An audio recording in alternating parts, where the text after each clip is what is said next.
Hello, my dear friends. Welcome to my legal channel. Today I am going to discuss how to become an advocate. आप कैसे advocate बनोगे इसी के बारे में आज मैं बताने जा रहा हूं। देखो दोस्तों, मैं सबसे पहले ये बता दे रहा हूं कि 2011 से अब तक जो लोग एडवोकेट बने हैं उनको बहुत मेहनत करना पड़ा है। उसके पहले क्या था कि ऑल इंडिया बार एग्जाम नहीं लेता था। अब क्या है कि ऑल इंडिया बार एग्जाम लेता है, इसमें आपको क्वालिफाई करना जरूरी है। तो ऑल इंडिया एग्जाम लेता है, इसमें आपको क्वालिफाई करना जरूरी है, यानी डिग्री लेने के बाद भी आप एडवोकेट नहीं बन सकते हैं जब तक कि ऑल इंडिया बार एग्जाम आप क्वालिफाई नहीं कर जाते हैं। तो ऑल इंडिया बार एग्जाम जो है आप क्वालिफाई करेंगे तभी आपको जो है एडवोकेट का आपको जो है प्रैक्टिस का आपको लाइसेंस परमानेंट मिलेगा। तो 2011 से जो है ना एडवोकेट बनना बहुत टफ हो गया।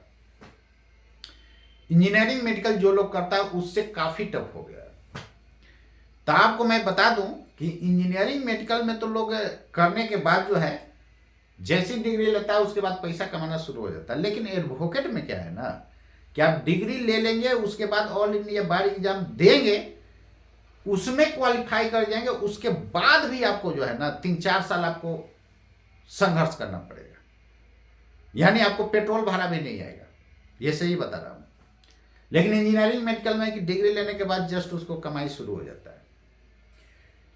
तो एडवोकेट अब बनना जो है 2011 से जो है अब तक काफी टफ हो गया। पहले जो बन गए से बन गए, इसलिए तो आपको मैं बता रहा हूं कि 90% लोग जो है ना उनका घर भी इस पेशा से नहीं चलता है।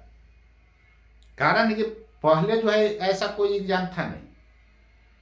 तो 2011 के पहले सब भर गए। तो अब जो है 2011 से जो भी जो स्टूडेंट आ रहा है उसके पास दिमाग काफी ज्यादा है, और जाहिर बात है वो एग्जाम दे करके आ रहा है भाई, दो एग्जाम दे करके आ रहा है। एक तो जैसे आईआईटी नीट में इंट्रेंस एग्जाम जो होता है उसी तरह का जो है आपको लॉ करने के लिए इंट्रेंस एग्जाम होता है, क्लैट का एग्जाम हो गया, या सब अपना अपना यूनिवर्सिटी, कुछ यूनिवर्सिटी अपना एग्जाम लेता है। जैसे पटना यूनिवर्सिटी हो गया अपना इंट्रेंस एग्जाम लेता है। तो सबसे पहले तो आपको इंट्रेंस एग्जाम निकालना होगा। तो इंट्रेंस एग्जाम निकालने के बाद आपको फिर कॉलेज में पेपर मिलना पड़ेगा। पेपर मिलना मतलब समझते हैं ना, जैसे मान लीजिए कि जो लोग 12th करने के बाद 12th किसी भी स्ट्रीम से हो सबके लिए वैलिड है, यानी सब लोग कर सकता है, साइंस हो, आर्ट्स हो, कॉमर्स, कोई भी हो। लेकिन दिक्कत क्या है कि इंट्रेंस एग्जाम देना होगा। क्लैट का एग्जाम हो गया, फिर सब कुछ यूनिवर्सिटी अपना अपना एग्जाम लेता है, जैसे पटना यूनिवर्सिटी अपना एग्जाम लेता है। तो जब तक आप इंट्रेंस एग्जाम नहीं निकालेंगे तब तक आपका एडमिशन होगा ही नहीं। तो पहला तो इंट्रेंस एग्जाम आपको देना है, उसके बाद आपका एडमिशन होगा। यदि 12th के बाद यदि आप करते हैं तो ये 5 इयर्स इंटीग्रेटेड कोर्स होता है। तो 5 साल आपको कॉलेज में पेपर मिलना पड़ेगा। बहुत पढ़ना है, लॉ में इतना पढ़ना है ना, बहुत ज्यादा। तो बहुत ज्यादा आपको पढ़ना है, प्लस इसमें जो है सबके बस की बात नहीं है, खासकर गरीब लोग तो इसमें नहीं सक पाएगा। कारण है कि एक एक बुक जो है 4,000-5,000 का बुक आता है, 3,000-4,000। तो समझ लीजिए काफी ज्यादा है। एक इंजीनियरिंग का बुक आप इतना मोटा लीजिएगा ना तो 1,000 के अंदर हो जाएगा, बहुत 1,000। लेकिन लॉ का लीजिएगा तो आपको 3,000 से ऊपर जाना होगा, 3,000, 4,000, 5,000। तो 12th के बाद 5 इयर्स इंटीग्रेटेड कोर्स कर सकते हैं, या बीए करने के बाद, बीए हो गया यानी ग्रेजुएशन किसी भी स्ट्रीम से हो, बीए, बीएससी, बीकॉम, किसी भी स्ट्रीम से हो, आपको ग्रेजुएशन के बाद आफ्टर ग्रेजुएशन जो है 3 इयर्स का आपको LLB का कोर्स करना होगा। इसमें 5 इयर्स इंटीग्रेटेड कोर्स होता है। तो 3 इयर्स का LLB करना होगा। पहला तो इंट्रेंस एग्जाम देना होगा नहीं, और ग्रेजुएशन करने के बाद आप इंट्रेंस एग्जाम देंगे, उसके बाद 3 इयर्स का LLB करेंगे। 12th पास करने के बाद फिर इंट्रेंस एग्जाम देंगे, जैसे IIT नीट दिया जाता है। उसके बाद आपका 5 इयर्स इंटीग्रेटेड कोर्स होगा, और बहुत पढ़ना है। और एक बात और मैं बताता हूं, इसमें इंग्लिश बहुत तगड़ा होना चाहिए आपका। तो आपको इंग्लिश भी तगड़ा होना चाहिए, हिंदी भी अच्छा होना चाहिए। सबसे बड़ा लफड़ा ये है, दोनों आपका सही होना चाहिए। हिंदी इंग्लिश दोनों पर अच्छा पकड़ होना चाहिए। अब सिंपल समझिए, आप वकील बन जाएंगे, थाना में आपको एक FIR के लिए एप्लीकेशन देना हो, तो देखिए बहुत लोग क्या करते हैं कि पब्लिक लोग के पास ये उतना लॉ का ज्ञान होता नहीं है, वो थाना में जैसे तैसे एप्लीकेशन दे देते हैं, जिसके कारण क्या होता है कि जो एक्यूज्ड होता है ना, उसको आसानी से बेल मिल जाता है। इसलिए जब भी आप थाना में एप्लीकेशन देने जा रहे हैं तो एक एडवोकेट से सजेशन जरूर लें। ऐसा लिखें ताकि उसमें मैक्सिमम सेक्शन आ जाए, तब ना आपका केस इफेक्टिव होगा, और एक्यूज को बेल भी मिलने में मुश्किल हो जाएगी, सजा भी ज्यादा हो जाएगी। तो थाना में जो भी एप्लीकेशन दिया जाता है, क्या इंग्लिश में लिख दीजिएगा? बहुत, अरे यार पुलिस लोग उतना पढ़ लिख करके लोग नहीं ना आता है, आपको हिंदी में लिखना होगा। तो हिंदी पर भी आपको अच्छा पकड़ होना चाहिए। तो हिंदी पर पकड़ होना ही चाहिए, साथ साथ आपको इंग्लिश पर तो एकदम फुल कमांड होना चाहिए, आपको बोलने भी आना चाहिए, यानी स्पीकिंग इंग्लिश भी आपका तगड़ा होना चाहिए। तभी आप एक सक्सेसफुल एडवोकेट बन सकते हैं, नहीं तो फिर आपको बहुत दिक्कत होगा। वही होगा, फिर आपका घर द्वार नहीं चलेगा, आइएगा जाइएगा, पेट्रोल भाड़ा भी नहीं जुटेगा। इसलिए इस फील्ड में आने के पहले आपको बहुत मेहनत करना पड़ेगा। इंजीनियरिंग मेडिकल में तो फिजिक्स केमिस्ट्री मैथ पढ़ेगा तो इंजीनियरिंग में हो जाएगा, इंट्रेंस एग्जाम दे दोगे। और नीट के लिए जो है आप जूलॉजी, बॉटनी और फिजिक्स केमिस्ट्री, लेकिन इसमें बहुत आपको प्रॉब्लम क्रिएट होगा। मेडिकल इंजीनियरिंग कॉलेज में भी है, लेकिन इससे कम ही है, ये बहुत ज्यादा कॉम्प्लिकेटेड हो जाता है। कारण ये है ना कि देखिए हर एक तरह का आदमी इसमें जो है आपके पास क्लाइंट आएगा। किसी का नौकरी जॉब छूट गया, या किसी को पेंशन नहीं मिल रहा है, तो सब फील्ड का आपके पास नॉलेज होना चाहिए। आप समझ गए ना, सब फील्ड का आपके पास नॉलेज होना चाहिए, तभी एक आप सक्सेसफुल एडवोकेट में बोल रहा हूं, बारी बारी बोल रहा हूं। एडवोकेट बहुत सारे हैं, लेकिन उनका बेचारे घर भी दुआ नहीं चलता है। बात समझ गए? एक मेरा सीनियर थे, वो बताया कि जिंदगी में 70,000 रुपये जमा किए।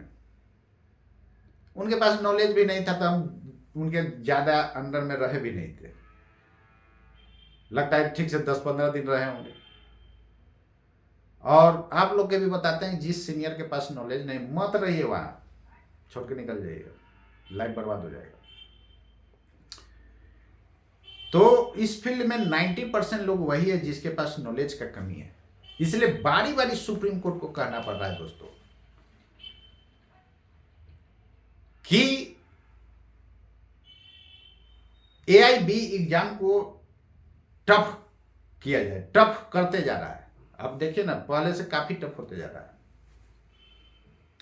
तो टफनेस बढ़ेगा। अब तो बहुत एग्जाम में लंबा लंबा पूछ देता है, उसको पढ़ते पढ़ते स्टूडेंट का टाइम निकल जाता है। तो काफी टफ होते जा रहा है। तो 2011 के बाद ये काफी टफ होते जा रहा है। उसके पहले जितना लोग घुस गए सो घुस गए, अब इसमें बहुत मशक्कत करना पड़ता है।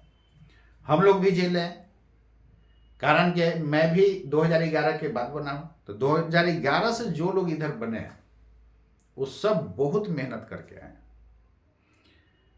क्योंकि उनको दो दो एग्जाम देना पड़ रहा है। ऑल इंडिया एग्जाम जो है उनको दो दो देना पड़ रहा है, एक तो इंट्रेंस एग्जाम, दूसरा ऑल इंडिया बार एग्जाम देना पड़ रहा है, और फिर सुप्रीम कोर्ट का अलग से एग्जाम, एडवोकेट ऑन रिकॉर्ड। तो यार काफी टफनेस इसमें होते जा रहा है, और हर एक फील्ड का आपके पास नॉलेज होना चाहिए। और केवल हिंदी से काम नहीं चलेगा, हिंदी इंग्लिश दोनों तागड़ा होना चाहिए। आपको बता ना दिए कि थाना में एफआईआर दीजिएगा तो कुछ इंग्लिश में लिख के दीजिएगा, हिंदी में ना दीजिएगा। अब आईओ को समझ में आएगा इंग्लिश जी, मैं समझ गया ना। वहाँ पर थाना इंस्पेक्टर भी उतना उन लोग को इंग्लिश पकड़ नहीं होता, तो इसलिए आपको थाना में हमेशा हिंदी में ही देना होगा। बात समझ गए? तो हिंदी इंग्लिश पर दोनों कमांड होना चाहिए। आप सिंपल समझिए, केवल इंग्लिश पर आपका पकड़ है, हिंदी नहीं जाता है, तो आएगा बेचारा क्लाइंट और बोलेगा कि खानगी बंटवारा है। अब लो, आपको समझ में ही नहीं आएगा खानगी बंटवारा क्या होता है। तो यही सब है, आकर के बोले खतियान। तो खतियान जो है वो तो हिंदी या इंग्लिश दोनों वर्ड चलता है, चलेगा। लेकिन क्लाइंट यार हर एक तरह का बेचारा पढ़ा लिखा नहीं है, तो वो इंग्लिश नहीं आपके सामने बोलेगा, वो तो हिंदी में ही आपको बोलेगा। समझना आपका काम है, क्योंकि भाई आप एडवोकेट हैं, इसलिए हिंदी इंग्लिश दोनों पर कमांड होना जो बहुत जरूरी है। और इंग्लिश बोलने भी आना चाहिए। अब जज साहब के सामने हाईकोर्ट में चाहे सुप्रीम कोर्ट में आप बहस कीजिएगा तो हिंदी में बहस कीजिएगा, भाई आपका फ्लो इंग्लिश का देखा जाता है। तो ये आपको दोनों लैंग्वेज पर कमांड होना बहुत जरूरी है। यदि इंडिया के कोर्ट में आप प्रैक्टिस करना चाह रहे हैं तो ये दोनों लैंग्वेज आपको हर हाल में अच्छा कमांड होना चाहिए। अब ये नहीं कि आप एफआईआर लिख रहे हैं तो आधा हर्षकार दीर्घकार में गलती लिख दे रहे हैं। एफआईआर के लिए जो एप्लीकेशन दे रहे हैं थाना में, उसमें हर्षकार दीर्घकार बहुत सारा गलती दे रहा है। तो जो आईओ होगा उसको इन्वेस्टिगेशन के लिए मिलेगा, तो यही बोलेगा ना कि भाई वकील साहब तो बहुत गलती लिख दिया है, इज्जत गया।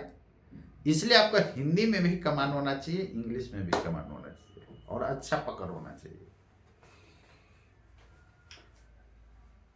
तो ग्रेजुएशन के बाद 3 इयर्स एलएलबी या 12th के बाद 5 इयर्स इंटीग्रेटेड कोर्स कर सकते हैं। और ये डिग्री ले लेने के बाद आप एडवोकेट नहीं बन जाएगा, अभी लॉयर है, अभी लॉयर है। एडवोकेट तब कहलाइएगा जब आप बार काउंसिल में आप रजिस्ट्रेशन करा लेंगे।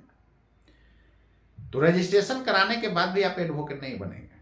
वो 2 साल के लिए जो है ना आपको प्रैक्टिस के लिए दिया जाता है, और 2 साल के अंदर ऑल इंडिया बार एग्जाम आपको निकालना होगा। 2 साल के अंदर आपको ऑल इंडिया बार एग्जाम निकालना होगा। उसमें जो है बहुत दिक्कत होता है बच्चे को, तो उसको आसान नहीं, लाइटली मत लीजिएगा। लाइटली लीजिएगा फंस जाइएगा, नहीं निकाल पाइएगा।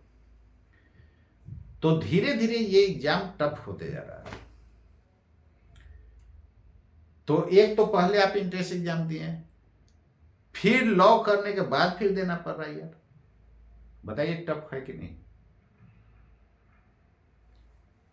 तो बुढ़ारी तक पढ़ते रहिएगा, बात समझ रहे हैं कि कमाइएगा भी।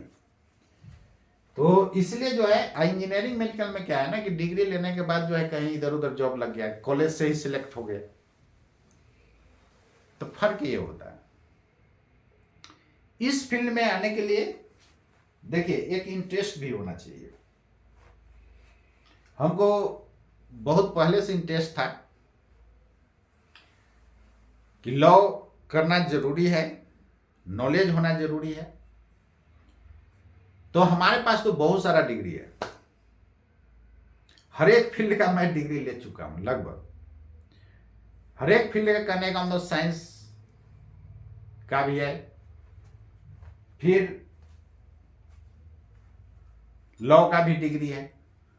तो साइंस वाला जो है लॉ में आता है उसको थोड़ा दिक्कत और ज्यादा होता है। क्यों दिक्कत होता है? हमको प्रॉब्लम नहीं हुआ है। साइंस वाला को जैसे ही लॉ में आएगा तो इसमें टोटल 8-16 पार्टनर पढ़ना है, उसको थोड़ा प्रॉब्लम होता है। तो आपको हर हाल में इंग्लिश और हिंदी पर आप कमांड होना चाहिए, और जब तक आप एंट्रेंस एग्जाम नहीं निकालेंगे तब तक आप कॉलेज में एडमिशन न ले तो ज्यादा अच्छा होगा। बहुत सारा कॉलेज ऐसा भी है, थोड़ा सतर्क रहेंगे, बहुत सारा कॉलेज ऐसा भी है जिसका जो है बार काउंसिल से एफिलिएशन नहीं है, फिर भी वो एडमिशन ले लेता है। तो जब आपका डिग्री मिल जाएगा ना, वो इनवैलिड डिग्री हो जाएगा, इसलिए आपका पैसा भी फंस जाएगा और इनवैलिड डिग्री भी हो जाएगा। तो ये पता करना बहुत जरूरी है कि बार काउंसिल से एफिलिएटेड है कि नहीं। तो इसमें वकालत में बहुत आपको मेहनत करना पड़ेगा, मोटी मोटी बुक जो है आपको पढ़ना पड़ेगा। इंजीनियरिंग में कितना कोई खास ज्यादा नहीं रहता है, बात समझ गया ना। मेडिकल में भी ज्यादा नहीं है, लेकिन इसमें आपको बहुत ज्यादा पढ़ना है और हर एक फील्ड का आपके पास नॉलेज होना चाहिए। बहुत लोगों को देखते हैं कि लोग डिग्री ले लेता है, उसको तो एग्जाम निकलवे नहीं करता है, ऑल इंडिया बार एग्जाम नहीं निकला, रह गया, पैसा भी उसका चल गया, मेहनत भी चल गया। तो इस फील्ड में आने के पहले आप लोग जरूर मेरे बात को जरूर सोच लीजिएगा, क्योंकि इसमें आपको बहुत संघर्ष करना पड़ेगा। तो 12th के बाद आप 5 इयर्स का ले सकते हैं, या ग्रेजुएशन के बाद 3 इयर्स का। उसके बाद आप LLM कीजिए, LLM कर लीजिए, PhD कर लीजिए। यार पढ़ाई के अंत होता है कभी, बात समझ गया ना। हाँ, एक बात और बता दे रहा हूं, जो आप लॉ में पढ़ाई किए, प्रैक्टिस में आइएगा ना तो बहुत डिफरेंट हो जाएगा। इसलिए प्रैक्टिस भी आपको किसी के अंडर में कम से कम 3-4 साल आपको रहना पड़ेगा, और जितना आप जल्दी सीखिएगा उतने ज्यादा अच्छा। और किसी के अंडर में रहिएगा तो कुछ नहीं लोग देता है, जो कि देना चाहिए, कुछ भी नहीं मिलता है। पेट्रोल भाड़ा आपको मिल जाएगा तो काफी है, वो भी नहीं मिलता है।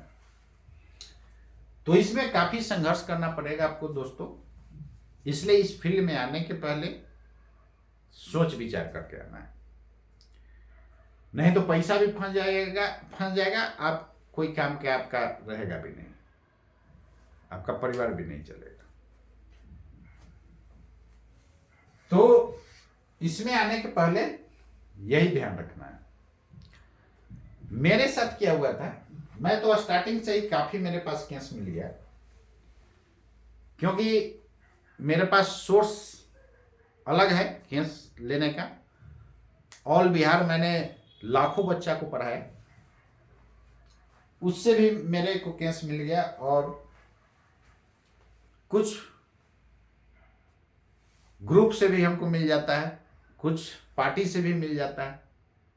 तो हमारे पास जो है स्टार्टिंग से ही काफी केसेस मिलता है, इतना मिल रहा है कि हमको जो है ग्रुप में शेयर करके दोस्तों को हेल्प लेना पड़ा। तो आप लोग जो है स्टार्टिंग में जो है आपको बहुत ज्यादा संघर्ष करना होगा, इसलिए इस फील्ड में आने से पहले आप सोच विचार जरूर लीजिएगा, नहीं तो बहुत दिक्कत होगा। इंजीनियरिंग मेडिकल में है कि डिग्री लेने के बाद वो कमाना शुरू कर देता है। तो चलिए कैसे आप एक सक्सेसफुल एडवोकेट बनेंगे ये मैं बता दिया। और एक बात और बता रहा हूँ, जैसे आप इंट्रेंस एग्जाम निकाल लिए, फिर डिग्री ले लिए, उसके बाद फिर ऑल इंडिया बार एग्जाम निकाल लिए, उसके बाद सीनियर के अंडर में जब रहेंगे ना, तो कितना लोग है एक सीनियर को पकड़ के उसी के अंदर झूलते रहता है।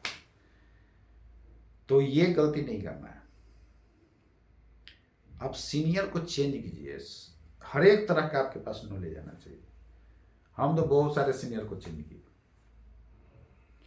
और एक चीज और बता रहा हूं, सीनियर के अंडर में केवल झूलते रहिएगा तो आपके पास दिमाग, लोग बताते भी नहीं ना है, दिक्कत है ये। आप केवल रहिएगा उसके अंदर में, खाली फाइल डलवाएंगे, आप बताते भी नहीं है। कोर्ट में जरूर बैठिए, बारी बारी बोल रहा हूं, कोर्ट में जरूर बैठिए। कोर्ट में आपको बैठने से क्या फायदा होगा कि किस केस में बेल हो सकता है, किस केस में बेल नहीं हो सकता है, ये आपके पास नॉलेज आ जाएगा। और वहां कोर्ट में बैठ रहे हैं तो जज साहब के भी बातों को सुने, और एडवोकेट जो आर्गुमेंट कर रहे हैं उनका भी बात सुने।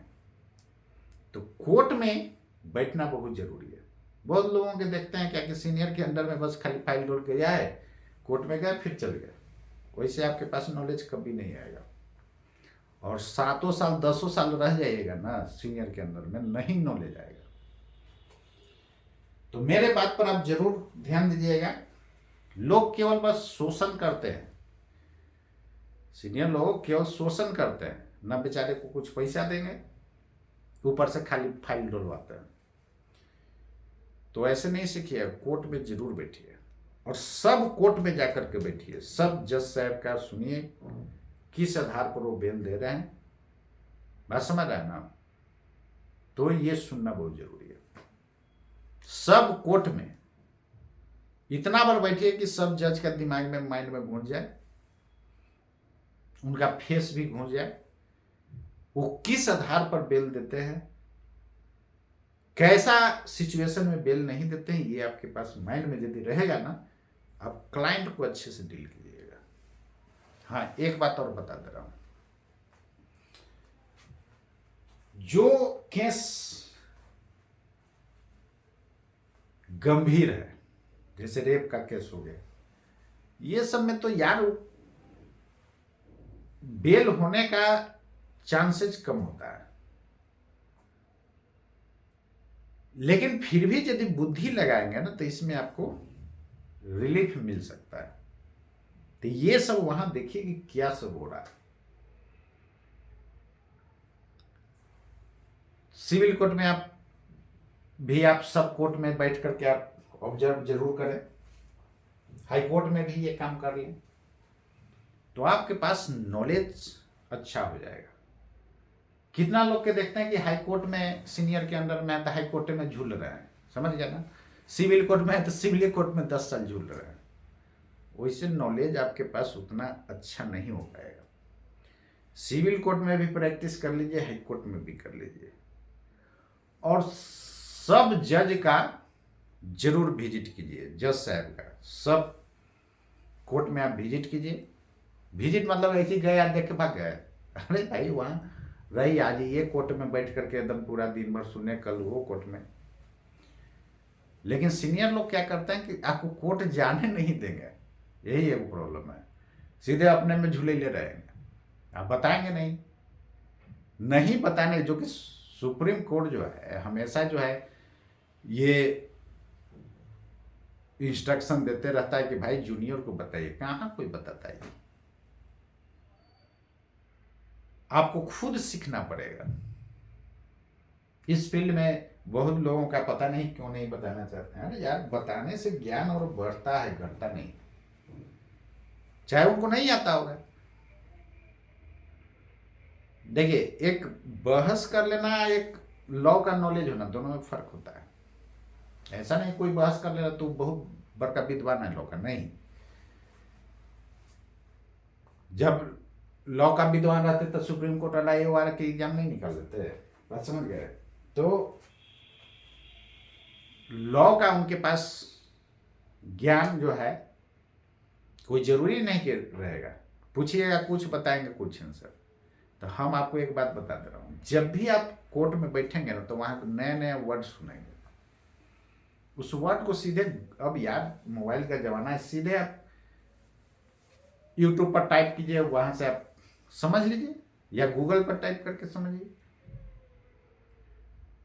लोग बताते नहीं है, एक बात फिर मैं बोल रहा हूं। और जो लोग मेरा लेक्चर सुन रहे होंगे, जूनियर एडवोकेट्स या मेरे कलीग लोग सुन रहे होंगे, या मेरे से जो सीनियर लोग हैं, उनको ये बात फील हो रहा है कि सही बंदा बोल रहा है, सही बात है। लोग बताते नहीं है इस फील्ड में। आपको मैं एक बात बता दे रहा हूं, मैं हाई कोर्ट के ऐसे कई वकील के अंडर में मैंने रहा, सीनियर के अंडर में, लेकिन एक एडवोकेट साहब हमको सजेशन क्या दिए थे कि देखो बाबू, कोई बताएगा नहीं, खुद एक डायरी लो, सब कोर्ट में बैठो। मैंने उनके बात को अच्छे से समझा, सही बता रहा है। मैं सारे कोर्ट को विजिट किया, बात समझ गया ना। लेकिन सीनियर लोग जाने नहीं देते हैं, अपने काम में उलझाए हुए रहेंगे। तो अपना बुद्धि से आप ये काम कीजिए, और सब कोर्ट में, सिविल कोर्ट भी हो, फैमिली कोर्ट में जाकर के बैठिए। कई बार वहाँ हमेशा जो है हस्बैंड वाइफ का जो है केस आते रहता है, वो सब सुनिए। सुनने के बाद जो जो वर्ड उसमें आपको लगे वो पहले गूगल में अपना देख लीजिए। उसके बाद एक बात और बता रहा हूं, जिनके अंदर में केवल उन्हीं के भरोसे पर मत रहिए। जहां आप कोर्ट में बैठे हुए हैं ना, आप बगल में जो वकील साहब, उनसे पूछ लीजिए। उनसे संतोष नहीं तो एक और से पूछ लीजिए। जब दोनों का बात मैच कर गया तो समझिए सही बात है। बात समझ गया ना। तो इसमें 90% लोग जो है उनके पास नॉलेज का कमी के कारण वो बताते भी नहीं। नॉलेज नहीं है तो कहाँ से बताएंगे? किसी के पास यार नॉलेज रहेगा तो जरूर बताएगा, सिंपल बात है। नॉलेज रहने पर वो बताएंगे, या बताएंगे तो उनकी और नॉलेज बढ़ेगा। जो नहीं बता रहे समझिए उनके पास नॉलेज का कमी है, सही बात है। केवल कोर्ट में आप बैठिएगा ना तो आपको समझ में आएगा। बहुत एजेड लोग जज साहब से डांट खाते हैं, सीधे कहेंगे कि ये इतना एज में भी आपको नॉलेज नहीं है, खूब डांटते रहते हैं। कितना लोग तो जाके कहानी जैसा पढ़ने लगते हैं, जज साहब को भी नींद आने लगता है। तो वहां कोर्ट में बैठिएगा तब आपको समझ में आएगा, तब फिर आपको अंदर से कॉन्फिडेंस आएगा कि यार उनसे तो ज्यादा हमको नॉलेज है।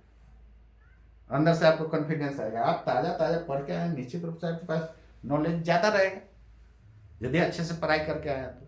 हाँ, भले प्रैक्टिकल नॉलेज अभी आपके पास नहीं है, लेकिन धीरे धीरे वो तो सीख जाइएगा ना। तो कोर्ट में बैठिएगा तो आपको कॉन्फिडेंस एक आएगा कि इतना एजेड लोग तो जज साहब से डांट खा जा रहे हैं, उनसे आप बेहतर कीजिएगा, ये दिमाग में लेके चलिए। तब आप एक सक्सेसफुल एडवोकेट बनेंगे। और सब कोर्ट में विजिट करना है। रेलवे कोर्ट है वहां भी जाइए, फिर BLT है। सब स्टेट में जो है अलग ट्रिब्यूनल बनाया हुआ रहता है। बिहार लैंड ट्रिब्यूनल, वहां जो भी जमीन का केस है वहां भी जाकर के बैठिए। तो सब कोर्ट में जाए, मोटर व्हीकल ट्रिब्यूनल में भी जाकर के बैठिए। जो भी एक्सीडेंट क्लेम जो होता है वहां फाइल होता है। सब जगह बैठने पर ही आपके पास दिमाग बहुत ज्यादा हो जाएगा, और हर एक फील्ड का आपके पास नॉलेज होना चाहिए। तब आप एक सक्सेसफुल एडवोकेट आप बनेंगे। और सीनियर जरूर चेंज करें सबके पास। अरे भाई, मान लीजिए कि जिसके पास 100 सीनियर के अंदर में रहा, एगो 50 सीनियर के अंदर, किसके पास एक्सपीरियंस ज्यादा? 100 सीनियर वाला के पास, जो 100 सीनियर के अंदर में रहा है उसके पास एक्सपीरियंस ज्यादा होगा। 100 सीनियर के बात वो सुना, बात समझ गए? आप सिंपल समझिए, कोई एक कोर्ट में जाकर डेली बैठ रहा है और सब कोर्ट में बैठ करके सुन रहा है, किसके पास एक्सपीरियंस ज्यादा है? जो ज्यादा कोर्ट में बैठ के सुना है उसके पास एक्सपीरियंस ज्यादा हो। तो अच्छा वकील बनने के लिए ये काम जरूर करें। तो जितना भी मेरे दोस्त लोग हैं, जूनियर एडवोकेट लोग जितना भी हैं, वो जरूर ये काम करें। आप एक सक्सेसफुल एडवोकेट जरूर बनेंगे। और ये दिमाग में रखें, बहुत सारे जो है ना 70 to 80% आपको डिमोरलाइज करेंगे, बताएंगे कुछ नहीं, खाली डिमोरलाइज करेंगे। इस फील्ड में आ गया है, कोई कमाई नहीं है, फलाना है। बात है कि उनको नॉलेज नहीं है तो नहीं कमाए, इसलिए वो आपको डिमोरलाइज कर रहा है। उनके पास नॉलेज रहता तो वो जरूर कमाते। बात समझ गया ना। तो इस फील्ड में अच्छा कमाने के लिए आपके पास नॉलेज अच्छा होना चाहिए। और क्लाइंट से हमेशा पोलाइटली बिहेव कीजिए। ये नहीं कि हम एडवोकेट साहब हैं, गरीब को नजरअंदाज कर दीजिए, ये काम कभी नहीं कीजिए। सब आपके लिए समान है भाई, वो लक्ष्मी है आपका। क्लाइंट को रेस्पेक्ट दीजिए। ऐसा नहीं कि क्लाइंट फोन कर रहा है तो फोन स्विच ऑफ किए, ठीक है आप कोर्ट में भाई, शाम में आप कॉल बैक कर लीजिए ना। 2 दिन 3 दिन से कॉल कर रहे हैं, आपको फोन ही नहीं उठा रहे हैं, रिसीव ही नहीं कर रहे हैं, तो ये आपको नजरअंदाज कर रहा है, ये लक्ष्मी का नजरअंदाज हो रहा है। तो वैसे लोगों से हम क्लाइंट लोगों को ये बोलते हैं दूरी बना लीजिए। वो आज आपको नहीं कर रहा है, फोन नहीं रिसीव कर रहा है, तो कोर्ट में क्या करेंगे जी। इसलिए आप कोर्ट में जब बैठेंगे ना तो आपको पता चलेगा। बहुत सारे वकील गायब रहते हैं, इधर पास ओवर होते जाता है। क्लाइंट तो बेचारा पैसा दे दिया और वकील साहब उसका ईमानदारी से काम नहीं कर रहे हैं। कितना भी केस आ जाए, अहम नहीं होना चाहिए आदमी को। अरे भाई अब हमारे पास ढेर आ गया तो हम अहम हो जाएगा, आगे जब बात है हम अपना और ग्रुप जोड़ लेंगे और उसका काम अच्छा करके देंगे, तब ना अगले बार हमारे पास आएगा। बात समझ गया। तो मेरे पास जो लौट के जाता है ना, पछताता है बाद में। बहुत लोग पछता रहा है, हाल फिलहाल सिविल कोर्ट में भी बैठा था, पछता रहा, अभी जेल के हवा खा रहा है। और उसी केस में मैंने बेल करवा दिया, वो फ्री है। मर्डर केस की बात बता रहा हूं। तो बहुत कम लोग मेरे पास से लेके जाता है, कोई बहका देता है लेके चल जाता है, लेके चल जाता है तो झंकता है। आपको एक बात बताता रहा हूं, मेरे यहां जो काम नहीं हुआ ना, उस शायद कहां होगा, ये सही बात है। तो मेरे यहां जो काम नहीं होगा वो शायद ही होगा आपका। हमारे पास एक टीम है एडवोकेट का। आप एक वकील का पैसा देंगे, दिमाग सबका लगेगा। ज्यादा लोगों का एडवोकेट का दिमाग लगेगा तो आपका केस बेहतर ना होगा। पैसा तो आप एक ही क्यों दे रहे हैं। तो हम में यार लोभ नहीं है, बस हमारा काम है क्लाइंट को हेल्प करना। ये अब ये नहीं गरीब है कम पैसा दे रहा है तो उसको भगा दे, नहीं। हम साफ कह दिए कि फीस में जो गरीबी रेखा के नीचे है उसके 50% उसको डिस्काउंट हम करते हैं। अब कोई बहुत लाचार है, उसका केवल बस फाइलिंग खर्चा ले लेंगे। बात समझ गया ना। तो ये सबका भलाई कीजिए, कोई ले करके नहीं जाता है, सबका भलाई कीजिए। हाँ, जिसका केस क्रिटिकल है उससे तो भाई पैसा आदमी लेवे ना करेगा जी, उससे ज्यादा ले लीजिए। और जो बेचारा गरीब है उससे कम कर दीजिए, बैलेंस हो जाएगा। तो इस फील्ड में आप लोग भी आइएगा तो जरूर सबका सम्मान कीजिए, जितना भी क्लाइंट है सबका सम्मान कीजिए, और सबको जो है ना ईमानदारी से काम कीजिए।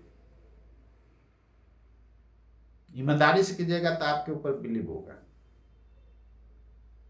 बहुत जगह पास ओवर हो जाता है, वकील साहब गायब रहते हैं, पता नहीं कहाँ चले जाते हैं। भाई आप किसी का केस लिए हैं तो उसको आपको देखना है। ठीक है हमको छुट्टी नहीं है, हम अपना ग्रुप में किसी को भेज देंगे। केस पास ओवर हो गया, ये बहुत गलत बात है। फालतू का टाइम वेस्टेज हो रहा है, कोर्ट का भी टाइम वेस्ट हो रहा है। और जज साहब हमेशा कहते हैं इस तरह मत किया कीजिए। कोर्ट का भी टाइम वेस्ट हो रहा है, क्लाइंट का भी बेचारा का टाइम वेस्ट हो रहा है टेंशन में। तो उम्मीद करता हूं मेरा बात आप लोगों को समझ में आया होगा, और आप लोग भी इस फील्ड में आइए तो पूरा तैयारी होकर के आइए। नहीं तो आप कुछ नहीं इस फील्ड में कमा पाइएगा। पूरा आपके पास नॉलेज होना बहुत ज़रूरी है, और उसके बाद इस फील्ड में आएंगे तो आप एक सक्सेसफुल एडवोकेट बनेंगे। और टीम वर्क जरूर कीजिए, अकेले आप कहाँ कहाँ दौड़ते रहिएगा। मुंशी वाला भी आप ही काम कीजिए। वही लोग करते हैं जिनका पैसा नहीं चलता है ये, तो वही जाके चिरकुट भी फाइल करेंगे, सब काम वही करते हैं। अरे भाई मुंशी रखिए ना, सब काम आप कीजिएगा तो पागल पागल ही हो जाइएगा। तो टीम वर्क बहुत जरूरी है। इससे क्या होता है, क्लाइंट का भलाई होता है, फास्टली केस फाइल हो जाता है जल्दी में, और सब काम जल्दी में उसका होता है। जो होना होना रहेगा वो जल्दी में हो जाएगा। अब 3 साल खींच रहे हैं आप, फिर बेचारा को वही रिजेक्ट हो गया तो क्या फायदा जी। होना है तो 1 महीना 2 महीना में जो भी होना है वो हो जाएगा। बात समझ गए। तो केस का जो है ना, कोर्ट में पेंडेंसी जो है घटेगा। यही सब कारण पेंडेंसी काफी बढ़ा हुआ है। सुप्रीम कोर्ट में भी है, यहाँ भी है, high court, civil court. Supreme court तो माने कि ऑल इंडिया गया है तो भाई चलेगा, लेकिन हाई कोर्ट, सिविल कोर्ट में बहुत सारा पेंडिंग है। तो उम्मीद करता हूं दोस्तों आप मेरे बात को समझे होंगे। तो आप सभी लोगों को हमारे तरफ से दिल से नमस्कार। फिर मिलता हूं नेक्स्ट वीडियो लेक्चर में, तब तक के लिए आप सभी को नमस्कार।